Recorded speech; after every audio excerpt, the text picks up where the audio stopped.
बिस्मिल्लाहिर्रहमानिर्रहीम नहमदुहु व नुसल्ली अला रसूलिहिल करीम अम्मा बाद। आज का हमारा सबक है सूरतुल क़ारिअह। अल क़ारिअतु मल क़ारिअतु व मा अदराका मल क़ारिअह।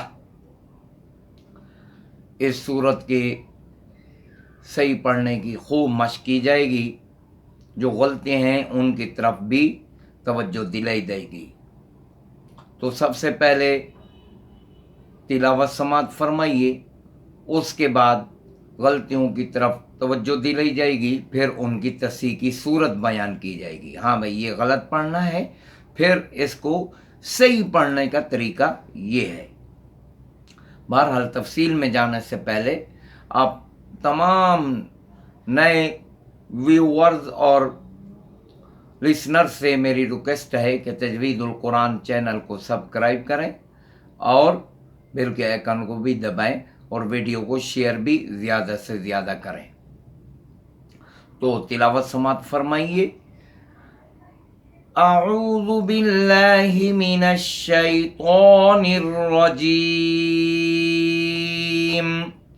बिस्मिल्लाहिर्रहमानिर्रहीमिल क़ारिअतु मल क़ारिअह वमा अदराका मल क़ारिअह यौम यकूनुन्नासु कल फ़राशिल मबसूस वतकूनुल जिबालु कल्इह्निल माफ़ूश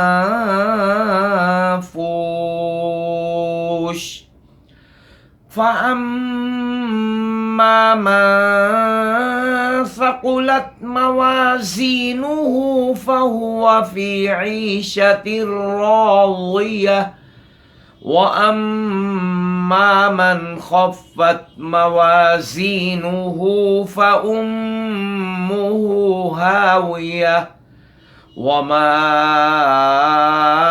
अदराका मा हियह नारुन हामियह। सदक़ल्लाहुल अज़ीम। बहरहाल इसके सही करने की मशक की जाती है। समात फरमाइए गौर से। अल क़ारिअह, अल की शुरू वाला ये हमज़ा वस्ली है, ये दर्ज कलाम में हज़्फ़ हो जाएगा, इब्तिदा में पढ़ा जाएगा जैसे मैंने पढ़ा है।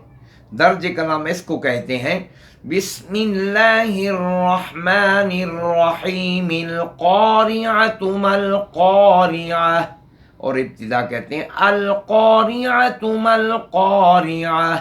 ये है इब्तिदा। तो बहरहाल इब्तिदा में साबित रहेगा। अगर बिस्मिल्लाह के साथ पढ़ें मिलाकर तो फिर ये हमज़ा नहीं पढ़ा जाएगा, लाम और क़ाफ पढ़ा जाएगा, जैसा कि मैंने पढ़ के बताया है। बहरहाल क़ाफ मोटा पढ़ा जाएगा क्योंकि मुस्तालिया में से है। मुस्तालिया के 7 हरूफ हैं, ख़ुस्स ज़ तीन क़ीज़, ये तमाम के तमाम हर हाल में मोटे पढ़े जाते हैं। तो ये क़ाफ भी मोटा पढ़ा जाएगा। इसके बाद अलिफ है, ये भी मोटा पढ़ा जाएगा। फिर रा मकसूर है, रा पर कसरा है, इसलिए रा भी बरीक पढ़ी जाएगी।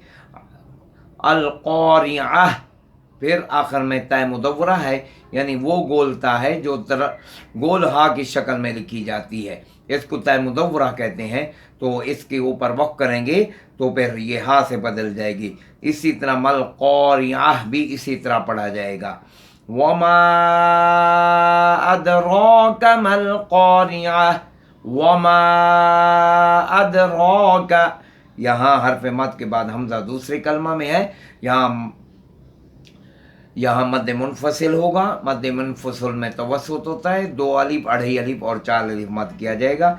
अदराका, रा पर खड़ा ज़बर है, मोटा पढ़ा जाएगा और 1 अलिफ के बराबर खींचा जाएगा। मल क़ारिअह, वही बात है, रा बरीक पढ़ी जाएगी, क़ाफ मोटा पढ़ा जाएगा, अलिफ मोटा पढ़ा जाएगा, फिर ता मुदव्वरा है, ये हा से बदल जाएगी।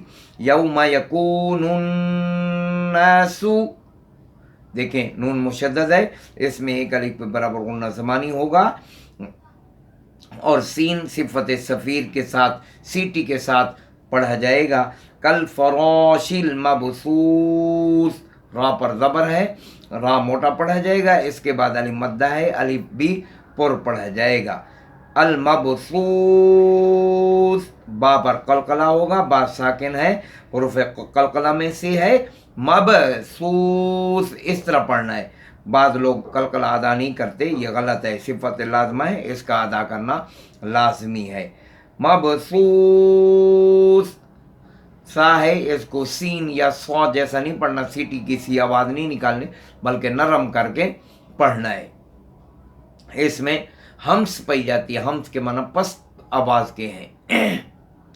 تو پھر حرف مد ہے، واو، واو ساکن مضموم، یہ واو مد ہے. حرف مد کے بعد کیا ہے؟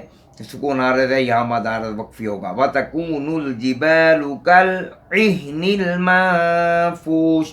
بعض لوگ کیا پڑھتے ہیں؟ کَالْعِهْنِ الْمَنفُوشِ. ہر ساکن حرف جس کے بعد حروف حلقی میں سے عین ہے، اس میں قلقلہ کے ہونے کا یا اس حرف کے ہلنے کا اندیشہ سب سے زیادہ ہوتا ہے. جیسے کل پڑھنا چاہیے کل عہن المنفوش، غلط کیا ہے؟ کل عہن المنفوش، سارے اس طرح پڑھتے ہیں، بہرحال یہ غلط ہے. کل عہن المنفوش. پھر نون ساکن کے بعد اخفا کے 15 حرف میں سے فا ہے، یہاں اخفا والا غنہ ہوگا. فَأَمَّا مَن ثَقُلَتْ مَوَازِينُهُ. پھر میم مشدد ہے، اس میں ایک الف کے برابر غنہ زمانی ہوگا. پھر نون ساکن کے بعد اخفا کے 15 حرفوں میں سے سا ہے، یہاں پھر اخفا والا غنہ ہوگا. موازینہ، یہاں کیا ہے؟ آخر میں ہے ضمیر ہے، اس کو ساکن کر دیا جائے گا. فَهُوَ فِي عِيشَةٍ رَاضِيَةٍ. را موٹا، اس کے بعد والا الف بھی موٹا. پھر آخر میں تا مدورہ ہے، اس کو ہا سے بدل دیں گے. وَأَمَّا مَنْ خَفَّتْ، میم مشدد ہے، اس میں ایک الف کے برابر غنہ زمانی ہوگا. من خفت، نون ساکن کے بعد حروف حلقی میں سے خو ہے، یہاں اظہار حلقی ہوگا، یعنی نون کو بغیر غنہ زمانی کے، غنہ کے بغیر پڑھیں گے. موازینہ، پھر وہی بات ہے کہ آخر میں ہے ضمیر ہے، اس کو ساکن کر دیں گے. فَأُمُّهُ ہاویہ، یہاں میم مشدد ہے، ایک الف کے برابر غنہ کے ساتھ پڑھ کر آگے جائیں گے. ہاویہ، پھر آخر میں تا مدورہ ہے، یہ ہا سے بدل جائے گی. وما ادراک ما ہی، یہاں حرف مد کے بعد حمزہ دوسرے کلمہ میں ہے، مد منفصل ہوگا. پھر دار پر قلقلہ ہوگا، را موٹا پڑھا جائے گا. ماہیہ، یہ ہا اصل کے روح سے ساکن ہے، یہ اصل کے روح سے ساکن ہے، اس کو ہے سکتہ کہتے ہیں.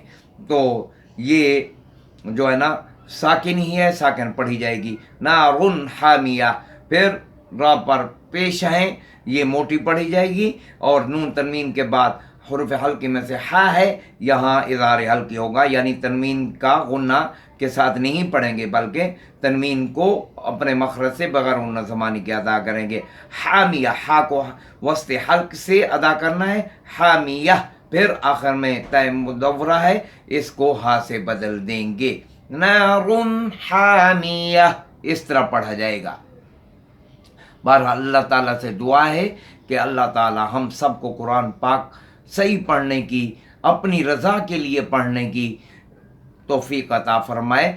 وصلی اللہ تعالی علی خیر خلقہ محمد وآلہ وصحبہ اجمعین برحمتک یا ارحم الراحمین.